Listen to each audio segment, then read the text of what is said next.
আগে বলো এই গরমে কার কার বিয়ে বাড়িতে নেমন্তন্ন আছে? আমার কিন্তু একটা নেমন্তন্নও নেই। তবে যার যার বাড়ি যাদের যাদের নেমন্তন্ন আছে তাদের জন্য কিছু টিপস। তো দেখো এই গরমে কিন্তু আমাদের কম বেশি বিয়ে বাড়ি বা অনুষ্ঠান বাড়ি পড়েই যায়। আর সেখানে গেলে আজকাল মেকআপ ছাড়া কিন্তু একদমই চলে না। তো দেখো আমি যেভাবে মেকআপ করছি এভাবে মেকআপ করলে আশা করি তোমাদের অনেকটাই প্রবলেম সলভ হবে। তো তোমরা যতটা পারবে লাইট মেকআপ রাখার চেষ্টা করবে, একদমই ভালো ডিপ মেকআপ বা লেয়ারিং একদমই করার চেষ্টা করবে না। তো দেখো এইভাবে মেকআপ করলে কিন্তু অনেকক্ষণ লং লাস্টিং থাকবে। আর আমার এই ভিডিওর নিচে দেখো একটা লিঙ্ক রয়েছে, সেই লিঙ্কে চলে যাও।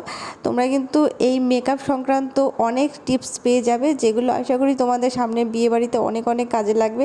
আর এইভাবে মেকআপ কিন্তু তোমরা নিজেরাও করে নিতে পারবে। তো যদি ভালো লাগে অবশ্যই আমার চ্যানেলটাকে সাবস্ক্রাইব করে দিও। তো দেখো আমার লুকটা কেমন লাগছে। আমি মেকআপ সংক্রান্ত টিপস জানতে চাইলে কিন্তু আমার চ্যানেলটা অবশ্যই অবশ্যই সাবস্ক্রাইব করতে লাগবে। টাটা।